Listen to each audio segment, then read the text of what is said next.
Hello, everyone, and welcome to Pod TV's number one TV show, Wall Street Hackers, with your host, Peter Bennett, who earned his bachelor's in economics at UCLA, obtained his law degree from the University of Miami, and his MBA in finance from New York University, where he continued to trade on Wall Street for the next 17 years. Peter is bringing to us some of his knowledge and sharing a wealth of information so that we can also become Wall Street hackers. Everyone, welcome, Peter Bennett. Hey, Kim. Hi, Peter. Everybody. So we'll begin with the markets, as always. The Fed, as expected by almost everybody by the time we got there, raised a quarter point. But some are saying, oh, the banking crisis is going to lead to all these delusional things in Wall Street hackers' mind. In other words, the end of the bear market. It's going to lead to the Federal Reserve stopping increasing interest rates. It's going to lead to the Fed actually lowering interest rates and a soft landing. The market is actually pricing in a reduction in rates by the end of the year. Now, that is the same kind of delusional thinking that has occurred for about 15 months. The market keeps thinking, oh, everything's going to be great and it's all going to work out, no recession. But if there is a recession, we know that the average market goes down 35%, and there's a lot of danger for that in reality. So the first piece of evidence is what's called the Fed dot plot. And I haven't discussed this on the show yet, but basically they plot where the different Fed officials expect rates to go, the target Fed rate.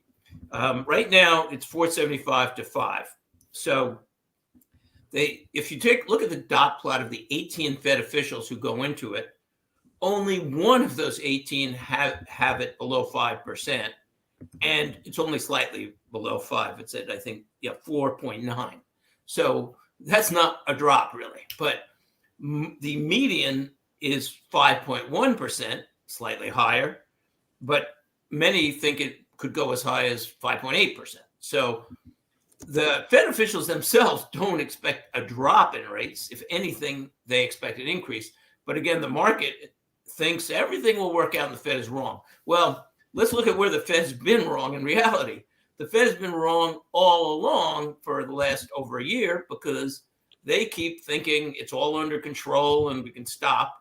And the market just eats it up and goes further. But the Fed has been underestimating what they need to do to fight inflation. And there's very little sign that they've had any progress at all. I'm looking for the signs. I'm hoping we'll get to the top. Everything will work out, because it hurts a lot of investment opportunities.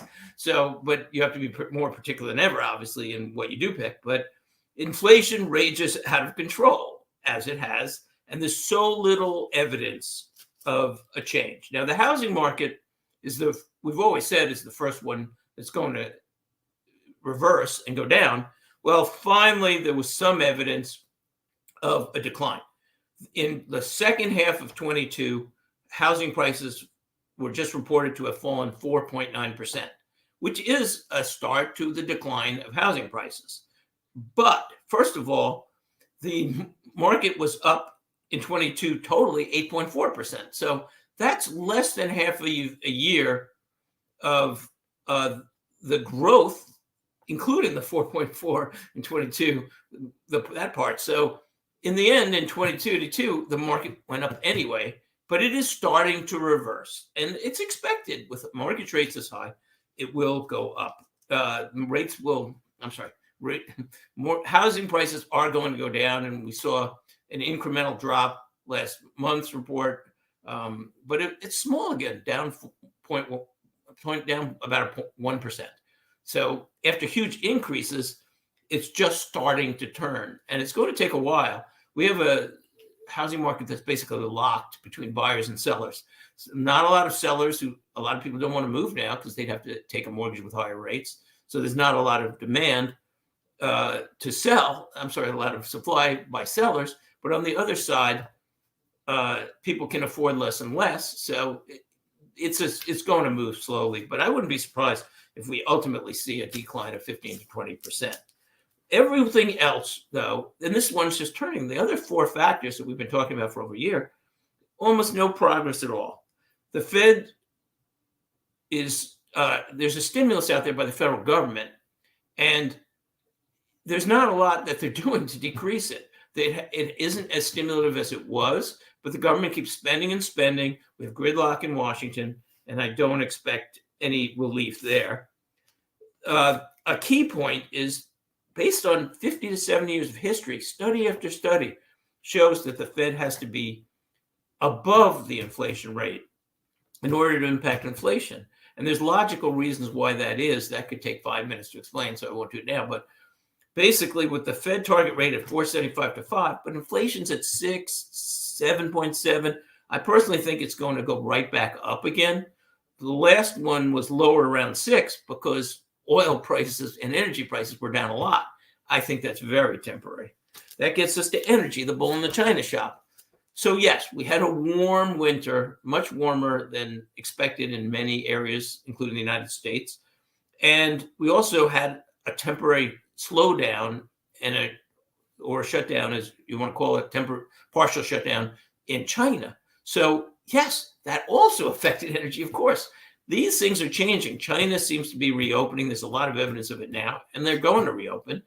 And the demand for their energy is going to just keep increasing. Weather, I wouldn't bet against it, but I'm saying we're probably going to have average weather in the future. And we're heading into driving season in the United States and many other countries. And so I wouldn't be surprised if oil shoots up a lot by this summer. So there's no, and one last point about energy, the long-term prognostication has to be that it's going much higher, because oil companies and gas companies have been underinvesting by 40% in order to maintain the supplies where they are now. There's going to be a shortfall. Demand is not decreasing like that. So we're probably going to have a big energy crisis, but that's not any signs of relieving inflation, and we're out of this inflationary mess. And finally, unemployment, again this week, every week, almost every week for 15 months, unemployment and employment show no signs of easing inflation. As a matter of fact, unemployment claims came in under 200,000 again this last report, when it was forecast to be higher. So where's the relief? There's a movie called Something's Gotta Give, which was a decent movie with Jack Nicholson. And that's a great expression. Something's got to give. Something in the economy has to happen for inflation to get under control. Now, it could be the banking crisis. I don't think it will be. I think that will be just another diversion. But it could be the banking crisis will trigger a recession, or something else will trigger a recession. But it's almost certain we're going to have a recession. Based on 50 to 70 years of history, every time inflation gets over 4%, a recession is the only thing that slows it down. So I don't know how the Fed, or the markets for that matter, can miss 50 to 70 years of history. Or maybe they know it and they're just speaking, the Fed trying to keep everybody calm. But if they talk a tougher talk, maybe people would realize where we're heading and we'd get there faster. So it's probably a very slow walk, but we're probably heading the wrong way in terms of the market, in terms of inflation, and you have to be very cautious, obviously. So 2 quotes of the week, and I only have 2, but they say exactly the point. And these are not people to be underestimated. First, the chief equity strategist at Morgan Stanley said, the turmoil in the banking sector is likely to bring, quote, a vicious start to the end of the bear market. He said specifically, the last part of the bear can be vicious and highly uncorrelated. Prices fall sharply via an equity risk premium that is very hard to prevent or defend in one's portfolio. Sorry.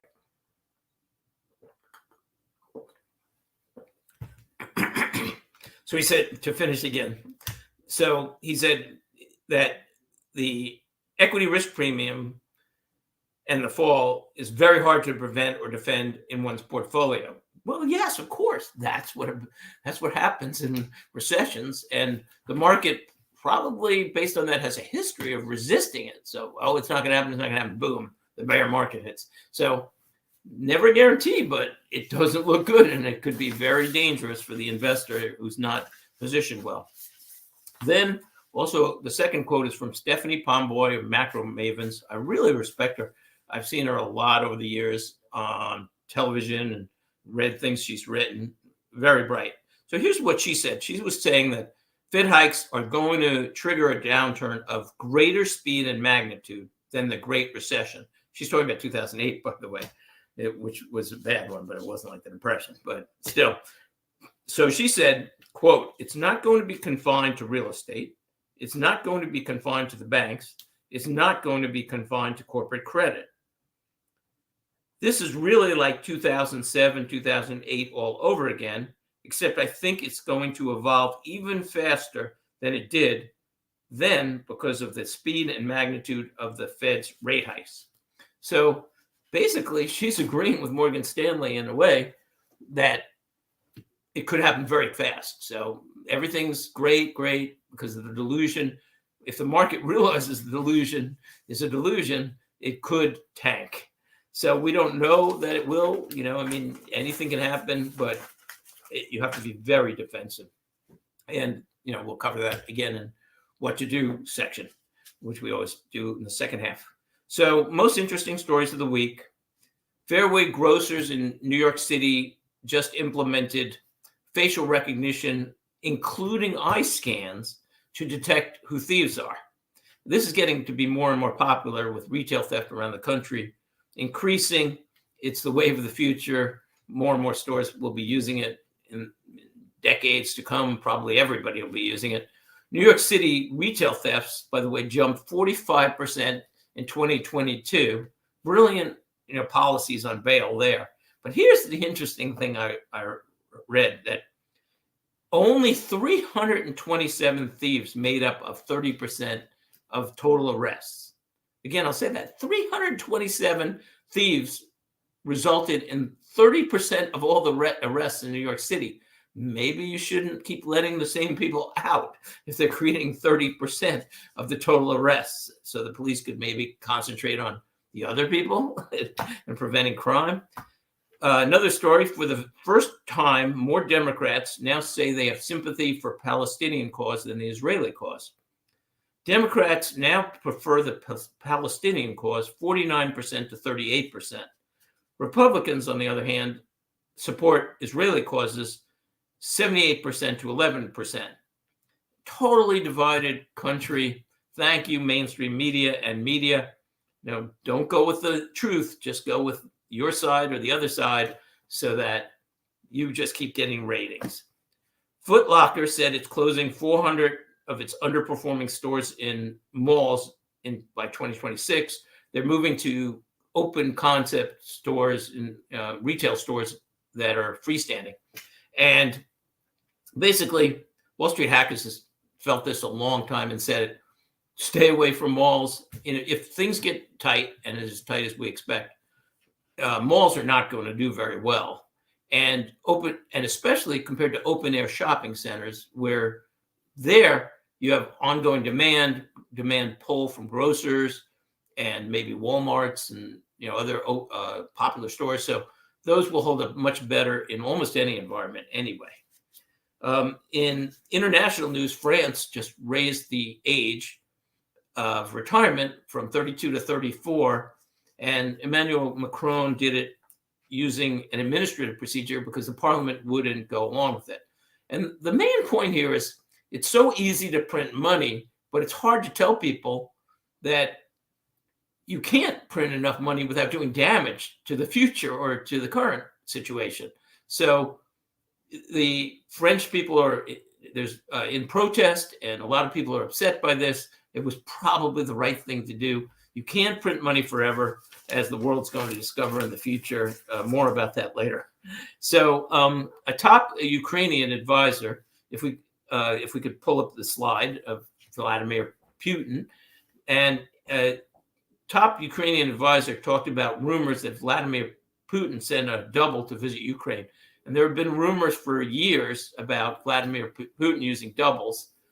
I look at this and I say, yeah, I think it's a double. They highlighted the chin, but also I look at the nose, and that does not look like the same person.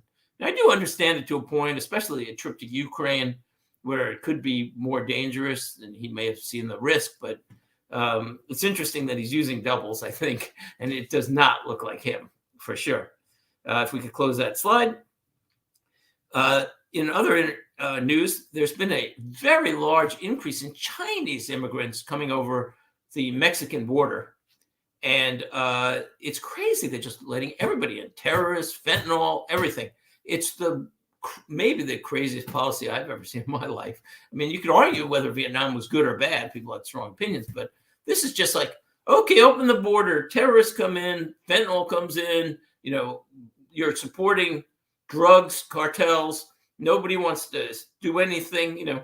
It's not like where we shouldn't have legal immigration or controlled immigration like every other country in the world. I believe it's every other one. Canada certainly does. Australia does. I mean, they're very tight. They have very tight rules. But in the United States, sure, you might be a terrorist, but come on over. So in 1 week, recently, I think it was last week, the Border Patrol arrested 90 Chinese immigrants. So it's freestyle, come on in, no problem, no control. Another story, why Mean Girls are so popular. A study at Oklahoma State University of 1,183 people in the United States and India, of both men and women, said that people like friendly people and gentle people, but sometimes people prefer friends who are very vicious, and vicious to their enemies, that is. And one theory of all those people who preferred friends who are vicious to their enemies is that it creates a defensive umbrella for the group, or some other defensive emotion that people like to be next to. So it's interesting. Mean Girls make sense in a way why they're popular within their groups anyway. And finally, I think this was amazing. On March 28th, in just a few days, at sunset, 5 planets are going to be in an alignment. And that is very rare. As a matter of fact, it won't happen again until 2040. So I'm hoping we have good weather, and I'm looking forward to seeing that. That should be amazing. 5 planets in a line. So we'll take a quick break, and then we'll talk about what to do, dividend stock of the week, and a panel discussion. See you soon.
Okay, what to do segment. Number one, I would say you have to own energy.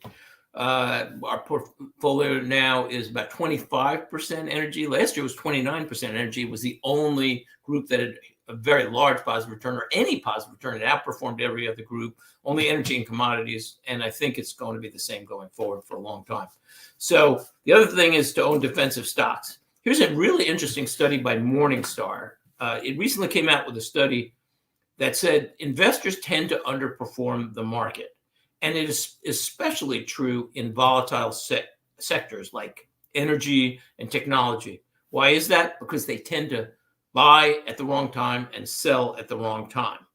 So during the study period, they looked at energy and tech sectors because they were the most volatile.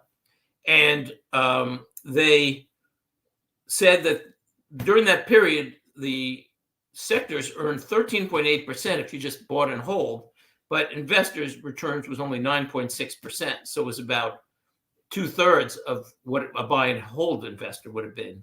And this is why, another reason why Wall Street Hackers loves dividend stocks.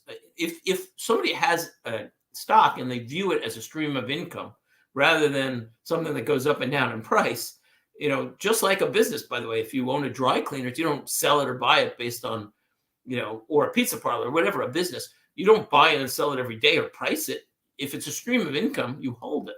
So this, I think, helps the stock investors hold their assets longer and not be forced to sell or have pressure to sell. And dividend stocks generally perform under most periods better anyway, especially if you have the right picks.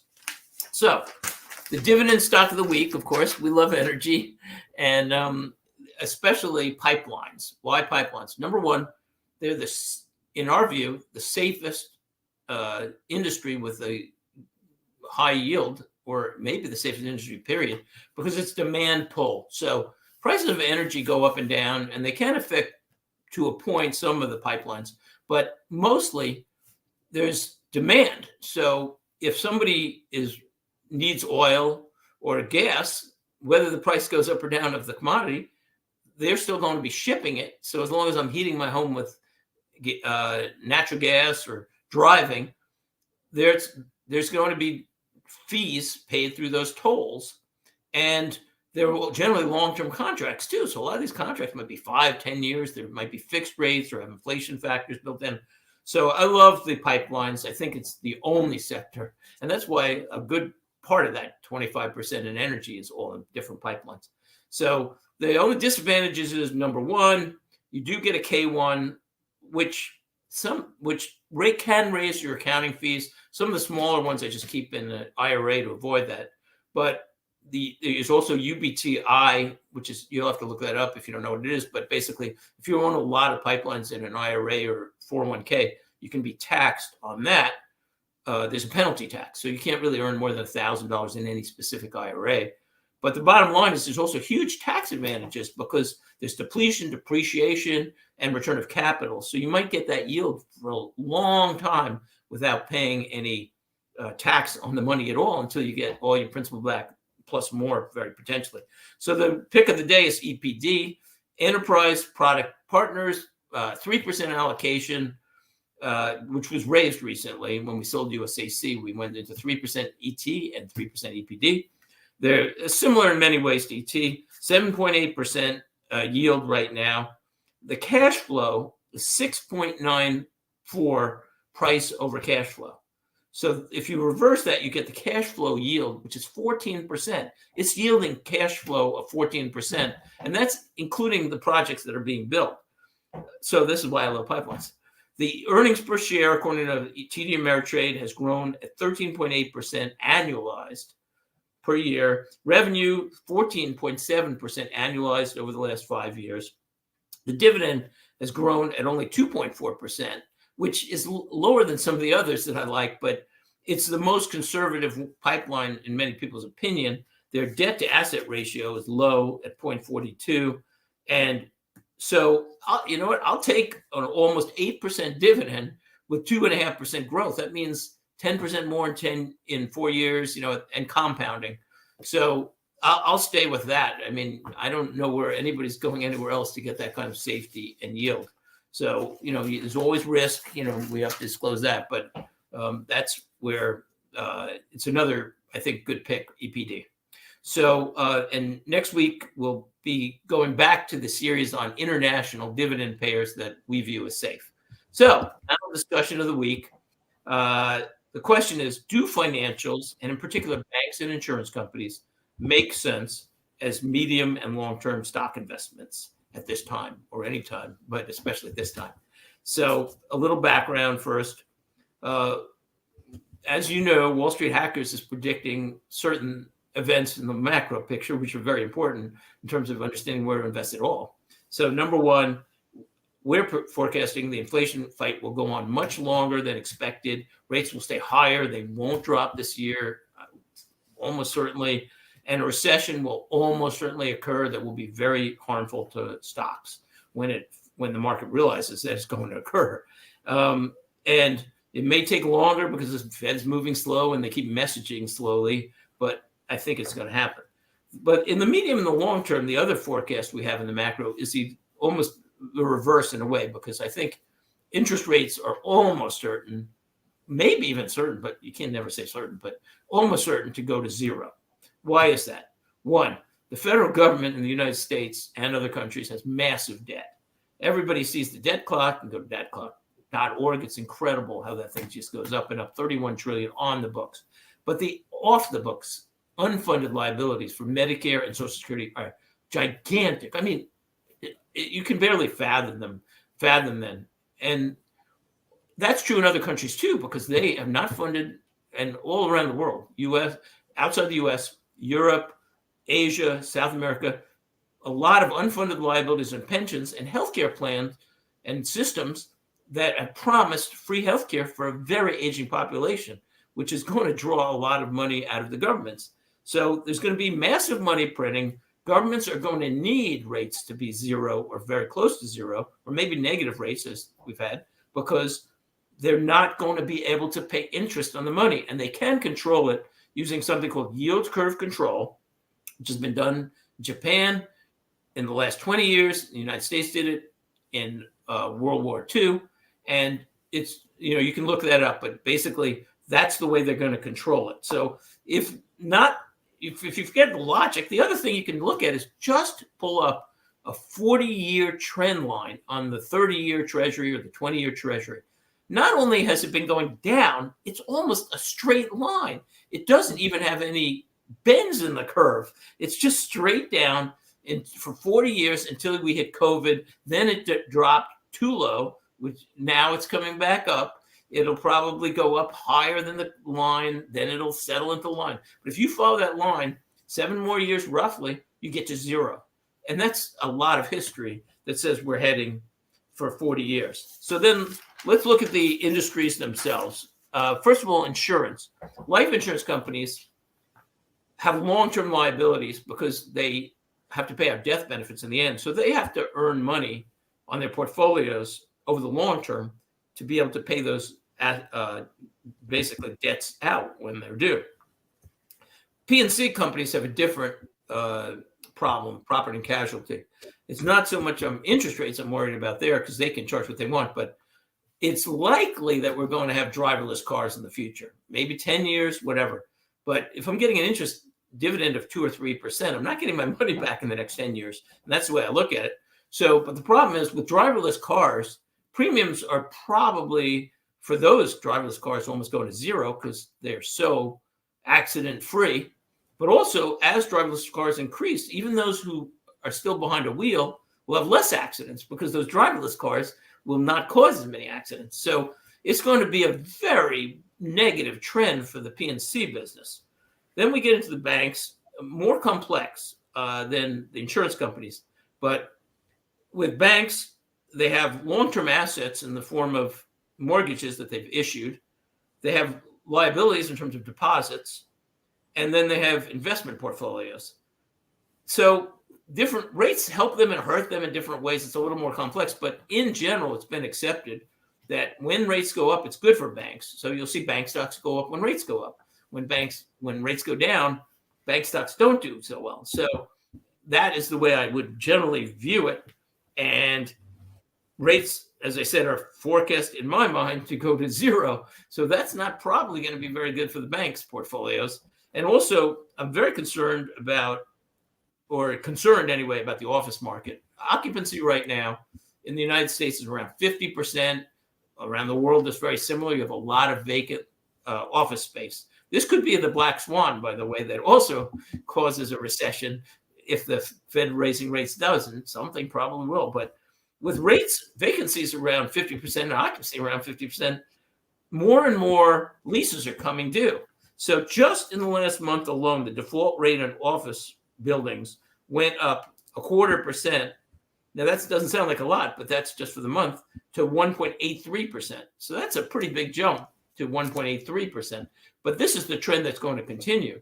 Some people, office buildings are not going to be able to pay their debts if they don't have tenants, and rents are going down. And also, by the way, this is why I would avoid not only the office market, but also certain REITs, medical REITs, non-hospital particularly, off medical offices, or in storage too. Those office buildings are going to have to be converted to something, residential, storage, whatever they can do. There's going to be a lot of desperate situations. So we opened up the panel, which is Kim today. Nick's on vacation today. And so does it make sense at all to invest in banks and insurance companies, Kim? So I think in the past, it always felt comfortable until just recently, but banks had always been quote unquote recession or considered recession proof. They've had a long history of being good for some investors to invest in for long term. They were really good stocks to invest in. But, I'm feeling a little uneasy, and maybe you can shed some light and change my mind. But I just don't feel like anything's a good investment in this day and time. Yeah, well, it's a tough environment right now. So to sum Yes. this up, and I'll answer that question, but you're right. It's a tough environment. And the market shows it. If you're in the market, a lot of people were hurting last year, but it could get much worse. It probably will. So first of all, I would personally stay away from most or all insurance companies, but unless they didn't have exposure to P&C, property and casualty, and auto, particularly, because I look down the road and say, where is this industry going? I would stay away from banks too, because I see a lot of risk with interest rates, with offices. And you know what? If there wasn't alternatives, I'd say, okay, sure, I'll go for banks. I'll go for insurance companies. But there are alternatives. So you can look at, first of all, energy stocks as an alternative. You can look at safer businesses within different sectors. There's so many sectors. So I tried to pick out where am I recommending, but I have stocks in a lot of different sectors, food, energy, packaging, and a lot of other, oddball kind of things. But finding those stocks with good cash flows that can survive higher rates and probably increase their dividends or have very high yields, it's very tough, but there's lots of sectors. But I can't find any within those sectors because the sectors themselves are swimming upstream very likely. So you're right, Kim. It's a very hard environment to pick. That's why, right now I'm 65% bonds and cash. I'm willing to go long term with part of my portfolio because, again, if I view that rates are going to zero in 7 years as a possibility, I want to have some of my money in 20 and 30-year treasuries or as long in state munis. But you can only get the munis I like are GOs from certain states, but you can only go 7 or 8 years. So I use treasuries to go very long. Munis and energy is the one sector I think is going to boom, and you can get much more return. So we're running out of time because we're at the hour. But thanks for visiting with us this week, and we'll see you next week. As Kim always says, get healthy and get wealthy.